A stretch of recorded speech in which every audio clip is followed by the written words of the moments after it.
Hello everyone. आज हम लोग ज्योग्राफी के एग्रीकल्चर चैप्टर को डिस्कस करेंगे।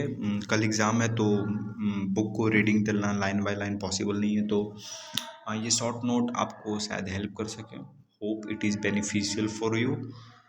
Let start. एग्रीकल्चर चैप्टर है, ज़्यादा हार्ड नहीं है। चैप्टर में आसान आसान क्वेश्चन आता है, जैसे कि यहाँ पे इंटेंसिव कॉमर्शियल प्रिमिटिव सब्सिस्टेंस में आपको डिफरेंशिएशन पूछ सकता है।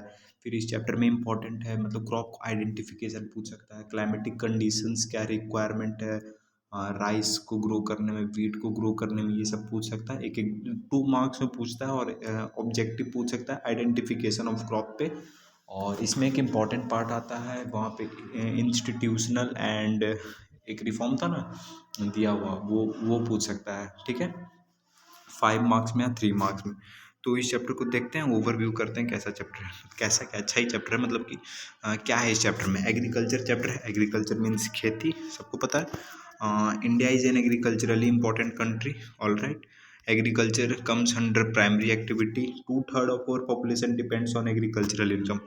टाइप्स ऑफ फार्मिंग यहाँ पे एग्रीकल्चर के बेनीथ दिया हुआ है। टाइप्स ऑफ, कितने टाइप्स ऑफ फार्मिंग है, तो हमको 3 टाइप्स ऑफ फार्मिंग डिस्कस करना है। Primitive subsistence, intensive subsistence farming and commercial farming. 3 types of farming दिया हुआ है।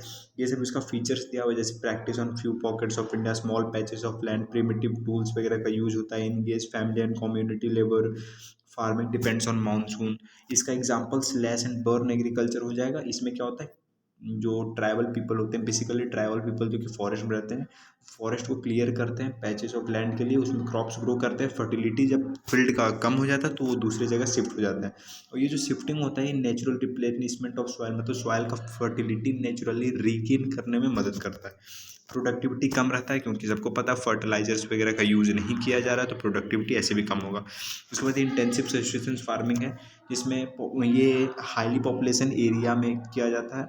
हाईली पॉपुलेशन एरिया में ज़्यादा क्रॉप्स का डिमांड होता है, तो excessive use of biochemicals for higher productivity के लिए किया जाता है। लेबर इंटेंसिव फार्मिंग है। इनॉर्मस प्रेशर ऑन एग्रीकल्चर, ज़्यादा प्रोडक्टिविटी करेंगे तो प्रेशर तो ज़्यादा होगा ही। फिजिक्स वाला प्रेशर नहीं है। प्रेशर मीन्स दबाव, मतलब कि क्या बोल सकते हैं, बोल सकते हैं, समझ जाइए। और राइट टू इनहेरिटेंस जो है, ये लैंड होल्डिंग कैपेसिटी, ये डिक्लाइन कर दिया सक्सेसिव जनरेशन का, मतलब जनरेशन बाई जनरेशन जो होता है लैंड होल्डिंग जो साइज होता है लैंड होल्डिंग का, वो कम होते जा रहा है। ठीक है, ये बेसिकली नदर्न प्लेन में ऐसा टाइप ऑफ फार्मिंग किया जाता है। ठीक है, उसके बाद आता है कॉमर्शियल फार्मिंग, जो कि लास्ट है टाइप्स ऑफ फार्मिंग का। Degree of commercialisation varies. इसका मतलब क्या है, जैसे कि जो क्रॉप्स हैं, जैसे राइस, ये हरियाणा एंड पंजाब में कॉमर्शियल फार्मिंग, कॉमर्शियल क्रॉप है, लेकिन जो उड़ीसा में है ये सब्सिस्टेंस क्रॉप है। तो कॉमर्शियलाइजेशन वेरीज करता है, रिक्वायरमेंट, जियोग्राफिकल एरियाज, पॉपुलेशन, इस पर डिपेंड करता है। ठीक है, ये इसका एग्जांपल प्लांटेशन फार्मिंग है, जिसमें सिंगल क्रॉप को लार्ज स्केल पे ग्रो किया जाता है। Interface with agriculture and industry, T and coffee example है। ठीक है, और ये सब पढ़ लीजिए। ठीक है, तो यहाँ पे टाइप्स ऑफ फार्मिंग कंप्लीट होता है। इसके अंदर जो डिफरेंट टाइप्स ऑफ फार्मिंग दिया हुआ है, डिफरेंट डिफरेंट जगह का, प्लेसेस का, जैसे मैक्सिको वगैरह में क्या नेम है फार्मिंग का, ये सब उसमें ऑब्जेक्टिव पूछा जा सकता है, तो उसको एक बार देख लीजिएगा, उससे ऑब्जेक्टिव आ सकता है। ठीक है, या फिर उसके बाद आता है क्रॉपिंग पैटर्न। 3 क्रॉपिंग पैटर्न है, kharif, zaid and rabi. Kharif onset of monsoon, सितंबर अक्टूबर में रोपा जाता है। ठीक है, हाँ, तो ये खरीफ था ना, ये हार्वेस्ट किया जाता है सितंबर अक्टूबर में। ठीक है, एग्जाम्पल, ये एग्जाम्पल है पैडी, मेज, ज्वार, बाजरा, तूर, जिसको अरहर बोलते हैं, मूंग, उड़द, cotton, jute, groundnut, soybean. Objective आ सकता है, ध्यान दीजिएगा। ये आसाम और वेस्ट बंगाल में पैडी का 3 वेराइटी ग्रो किया जाता है, जिसका नाम है बोरो, अमन, ओस, ये सब ग्रो किया जाता है। ठीक है, ये ऑब्जेक्टिव पूछ सकता है, जैसे कि आसाम में जो वैरायटी है उसका नाम दे देगा, या ऐसे करके पूछ सकता है। ठीक है, और उसके बाद जेड है, ये खरीफ क्रॉप और रबी क्रॉप के बीच में इसको ग्रो किया जाता है। ये फर्टिलिटी को इंक्रीज़ किया, ज़्यादातर ये नाइट्रोजन फिक्सिंग प्लांट होते हैं, तो ये फर्टिलिटी को इंक्रीज़ करते हैं। एग्जांपल वाटरमेलन, मस्क मेलन का कम्बर, वेजिटेबल वगैरह। उसके बाद रबी क्रॉप, जिसको विंटर में सोन किया जाता है, अक्टूबर दिसंबर के मंथ में, और हार्वेस्ट अप्रैल और जून के मंथ में किया जाता है। ग्रीन रेवोल्यूशन रबी क्रॉप के प्रोडक्टिविटी को इंक्रीज़ कर दिया है। North and north western part में इसको बेसिकली कल्टीवेशन किया जाता है इसका। इसका एग्जांपल वीट, बार्ले, पी, ग्राम, मस्टर्ड, चिकपी, ये सब है, ठीक है। उसके बाद देखिए, उसके बाद यहाँ पे detailed analysis of different types of crops दिया हुआ है। इससे आइडेंटिफिकेशन या क्लाइमेटिक कंडीशन वगैरह पूछ सकता है किसी पर्टिकुलर क्रॉप का। तो इसे देखिए, rice is a kharif crop, it is the staple crop which is consumed by majority of our country. High temperature require करता है 25 degree Celsius above, high humidity, annual rainfall above 100 centimetre north and north eastern part में ज़्यादा इसको cultivation किया जाता है, ठीक है। 45% ऑफ लैंड जो है टोटल राइस कल्टीवेशन कंज्यूम करता है। West Bengal is the leading producer. ये सब नहीं पूछता है कौन लीडिंग प्रोड्यूसर है, इसमें पूछ सकता है क्या, क्लाइमेटिक कंडीशन कैसा, क्लाइमेटिक कंडीशन चाहिए, जियोग्राफिकल कंडीशन कैसा चाहिए। तो आप इसमें क्या लिखेंगे, हाई टेम्परेचर चाहिए, हाई ह्यूमिडिटी चाहिए, एनुअल रेनफॉल चाहिए, ये लिखेंगे, ठीक है। और ये सब नहीं पूछता है, ठीक है। उसके बाद आता है वीट, जो कि मेरा रबी क्रॉप है। सेकंड इंपॉर्टेंट फूड, हाँ इसमें आइडेंटिफिकेशन पूछ सकता है। It is the second important food crop in India, it is grown in north and north western part, it requires cool growing season, bright sunshine during ripening. Option दे देगा wheat, rice, millets वगैरह करके पूछ देगा, तो wheat correct answer होगा, ठीक है। उसके बाद इस कूलिंग ग्रोइंग सीजन चाहिए इसको, ब्राइट सनशाइन चाहिए। राइपिंग के समय मतलब कि जिस समय इसका लास्ट स्टेज रहता है पकने के समय में, उस समय इसको ब्राइट सनशाइन चाहिए। रेनफॉल 50 to 75 सेंटीमीटर इसको रेनफॉल चाहिए, ठीक है। और जो वीट ग्रोइंग जोन है हमारे कंट्री में, ये गंगा सतलज प्लेन और ब्लैक सॉइल रीजन है। पंजाब, हरियाणा, यूपी, एमपी, ये सब लीडिंग प्रोड्यूसर है, ठीक है। आगे मिलेट दिया हुआ है। Millet is the combined form which includes 3 types of crop, jowar, bajra and ragi. ज़्यादा इसके बारे में दिया नहीं है। रागी जो है iron, calcium and other nutrients में रिच होता है, ठीक है।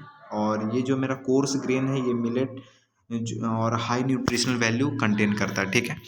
आगे देखिए, ये ज्वार के बारे में दिया हुआ है। Jowar is the third most important with respect to area and production. First कौन था, राइस था, सेकंड कौन था, वीट था, और थर्ड कौन है, ज्वार है, ठीक है। रेनफेड क्रॉप है, मॉइस्ट एरिया में विच हार्डली नीड्स इरीगेशन में ग्रो हो जाता है, महाराष्ट्र, ये सब नहीं पूछता, ठीक है। बाजरा सैंडी सॉइल में, सैलो पैक सॉइल, ये सब उतना इंपॉर्टेंट नहीं है, ये सब भी ड्राई सीजन, ये सब भी उतना इंपॉर्टेंट नहीं है, ठीक है। इंपॉर्टेंट क्या है, ज्वार है third most important with respect to area and production. Rainfed crop है, moist area which hardly needs irrigation, important है, ठीक है। आगे देखिए, मेज है, हाँ इससे क्वेश्चन आता है, पूछेगा it is both food and fodder, it is a kharif crop which requires temperature 21 to 27 degree Celsius, ऐसा करके क्वेश्चन पूछ सकता है, ठीक है। तो मेज आंसर होगा। ये फूड और फॉडर मतलब चारा वगैरह के रूप में भी यूज किया जा सकता है। खरीफ क्रॉप है, 21 to 27 डिग्री सेल्सियस इसको टेम्परेचर चाहिए। बिहार में ये रबी क्रॉप है, important point, Bihar maize is a rabi crop, okay. It is grown well in old alluvial soil। old alluvial तो पता ही होगा, old alluvial, new alluvial, ठीक है। और ये सब इंपॉर्टेंट नहीं है, ठीक है। अगला है pulses, largest producer and consumer, important point, MCQ में आ सकता है। Largest producer and consumer in the world, India, ठीक है। It is a protein, it is rich in protein, ठीक है। Less moisture requirement, survive in dry season also, मतलब कहीं भी उग सकता है। नाइट्रोजन फिक्सेशन में मदद करता है, ठीक है। हाँ, यहाँ पे फिर से एक इम्पॉर्टेंट पॉइंट है जो कि ऑब्जेक्टिव में आ सकता है, पूछेगा which one of the following pulses do not help in nitrogen fixation. तो अरहर करेक्ट आंसर होगा, ठीक है। और ये इंपॉर्टेंट नहीं है, ठीक है। और अदर देन सीरियल्स, ये जो अभी हम लोग इतना ऊपर देखे हैं, वीट, राइस, मिलेट्स वगैरह, ये सब सीरियल्स क्रॉप है। अब ये अदर देन सीरियल्स है, जैसे शुगर केन आ गया। तो इंपॉर्टेंट क्या है, ट्रॉपिकल एंड सब ट्रॉपिकल रीजन में ग्रो किया जाता है। हॉट एंड ह्यूमिड क्लाइमेट चाहिए, पूछ सकता है ऐसा climatic condition, 21 to 27 degree Celsius चाहिए, 75 से 100 रेनफॉल सेंटीमीटर रेनफॉल चाहिए। ये सब रिक्वायरमेंट है इसके ग्रोथ के लिए, ठीक है। और जैसे हाँ, ये Brazil is the leading producer, ये इंपॉर्टेंट है, इसको ध्यान दीजिएगा, खरीफ क्रॉप है, ठीक है। और ये सब उतना, हाँ ये इंपॉर्टेंट है, ये सॉरी, ये वाला इंपॉर्टेंट है। ये शुगर केन का प्रोडक्ट क्या क्या आता है, जैसे शुगर, मोलेसेस, खंडसारी, ये सब इंपॉर्टेंट है, ठीक है। ये इंपॉर्टेंट है, यूपी, महाराष्ट्र, ये सब नहीं। ये देखिए, उसके बाद ऑयल सीड है, China is the leading producer groundnut production में, कनाडा, चाइना, इंडिया, ये सब रेपसीड मतलब राई जिसको बोलते हैं rapeseed. 12% of area oil seed जो टोटल कल्टीवेशन एरिया उसका 12% ऑयल सीड ग्रोथ के लिए होता है, ठीक है। 45% राइस के लिए था, 12% ऑयल सीड के लिए। ग्राउंड नट मेरा खरीफ क्रॉप है। ये जो ऑयल सीड है इसमें ऑयल, ये ग्राउंड नट पे स्पेशल फोकस किया गया है इसमें। ग्राउंड नट का खरीफ क्रॉप है। ये half of the major oil seed produce in India क्या है, ग्राउंड नट, ठीक है।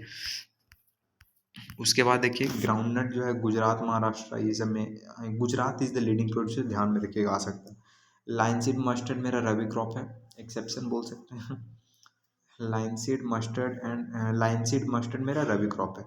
हाँ ये इंपॉर्टेंट ऑब्जेक्ट में पूछा भी गया है, PYQ है। ये क्रॉप नॉर्थ, रबी साउथ, हाँ देखिए ये जो सेसमम क्रॉप है ये खरीफ क्रॉप है मेरा नॉर्थ में, और रबी क्रॉप है मेरा साउथ में, ठीक है। और ये जो कस्तूर जो है मेरा, ये both rabi and kharif crop है, ठीक है। उसके बाद ये अदर देन सीरियल्स खत्म होते ही अब आता है बेवरेज क्रॉप, जिसमें आता है टी और कॉफ़ी पढ़ना है हमें। Tea plantation introduced by British tropical and सब ट्रॉपिकल क्लाइमेट वगैरह में इसको ग्रो किया जाता है। Deep fertile soil, well drained soil, rich in humus organic matter, warm and most frost climate all through the year, frequent सुअर growth, ये सब देख लीजिएगा, ठीक है। Labour intensive industry, second largest producer after China. अधिकतर में चाइना आगे ही है, तो नहीं आया तो चाइना लिख देना है, और कुछ नहीं। तो और उसके बाद है coffee, Indian coffee well known throughout the world, arabica variety brewed from Yemen, ठीक है। इनिशियली कल्टीवेशन कहाँ होता था, बाबा भूदम हिल्स में, भूदन हिल्स, ठीक है। ठीक है, today near Nilgiri mountains Karnataka, introduced by Portuguese. तो ये सब कुछ कुछ इंपॉर्टेंट पॉइंट्स है, इसको बस समझ लेना है, ज़्यादा कुछ करना नहीं है। फिर हॉर्टिकल्चर जिसको बोलते हैं, फ्रूट्स वेजिटेबल्स, ये सब कल्टीवेशन को बोलते हैं, ठीक है। इंडिया लार्जेस्ट प्रोड्यूसर, फिर से चाइना आ गया है। ये फ्रूट्स दिया हुआ है, इससे ट्रॉपिकल एंड टेम्परेट क्रॉप है, ठीक है। क्लाइमेट में ग्रो किया जाता है। मैंगो महाराष्ट्र, बनाना केरला, उसके बाद Apple Jammu Kashmir, grapes Andhra Pradesh, pineapple Meghalaya, लीची गुआवा यूपी में, ठीक है। मैच द फॉलोइंग करके कभी कभी क्वेश्चन दे देता है। नॉन फाइब्रस क्रॉप में रबर आ गया, फाइबर आ गया। रबर इक्वेटोरियल एंड ट्रॉपिकल सब ट्रॉपिकल एरिया में ग्रो किया जाता है, ठीक है। और टेम्परेचर 25 डिग्री सेल्सियस से एबव चाहिए। रेनफॉल भी हाई रेनफॉल चाहिए, 200 सेंटीमीटर से एबव रेनफॉल चाहिए। केरला, तमिलनाडु, ये कर्नाटका वगैरह में ग्रो किया था। उसके बाद कॉटन, हेम्प, नेचुरल सिल्क, ये देखिए ये तीनों जो है मेरा क्रॉप है, ये मेरा एनिमल से ये मेरा सॉइल से मिल जाता है, और ये मेरा एनिमल से मिलता है। ये जो नेचुरल सिल्क है, ककून जिसको सिल्क वॉर्म, ये मलबेरी लीव्स पे, ये सब इंपॉर्टेंट है, ये सब जल्दी आता नहीं है, सब फालतू दिया हुआ है। फिर ये भूदम मूवमेंट, ब्लडलेस रिवोल्यूशन भी कहा जाता है। इसमें क्या हुआ, ये स्टार्ट किया गया था विनोबा भावे के द्वारा स्टार्ट किया गया था। He was the follower of Gandhi ji. He started it in 1951 in first started in Panchampalli village. इसमें क्या था, he made efforts to persuade the wealthy land owners to donate their portion of land, जो कि लैंडलेस लेबर थे, उन्हें अपना land देने के लिए परस्यूड कर रहे थे, उन्हें उनसे बातें कर रहे थे। और ये बहुत ही सक्सेसफुल मूवमेंट रहा था। और ये मूवमेंट में कोई भी वॉर वगैरह नहीं हुआ था, एकदम पीसफुल मूवमेंट था, इसीलिए तो इसका नाम है ब्लडलेस रिवोल्यूशन। हाँ इस चैप्टर में क्या मेंशन अभी नहीं है, इस इंस्टीट्यूशनल और टेक्नोलॉजिकल रिफॉर्म्स जो है इस चैप्टर का, वो इंपॉर्टेंट पॉइंट है, उससे क्वेश्चन आता है 3 मार्क्स या 5 मार्क्स में आ सकता है। इसके बीच में डिफ्रेंसिएशन आ सकता है, और इस चैप्टर में आ सकता है ये क्रॉप आइडेंटिफिकेशन आ सकता है। ये सब जल्दी नहीं आता, ये सब उतना ज़रूरी नहीं है। हाँ ये सब का थोड़ा क्लाइमेटिक कंडीशन वगैरह देख लीजिएगा, और आइडेंटिफाई कर सकें इतना पढ़ लीजिएगा, ये सब आ सकता है आइडेंटिफिकेशन, या इन सब का क्लाइमेटिक कंडीशन पूछ सकता है, और वो इंस्टीट्यूशनल वाला, ठीक है। और थोड़ा इस पे देख लीजिएगा, इससे भी क्वेश्चन कभी कभी आ जाता है। तो बस अगर विजुअल उतना नहीं था तो इसका PDF आप बोलेंगे तो मैं इसका दे दूंगा। बाकी और क्या बोला, थैंक यू। और वीडियो चाहिएगा तो बोलिए, थैंक यू।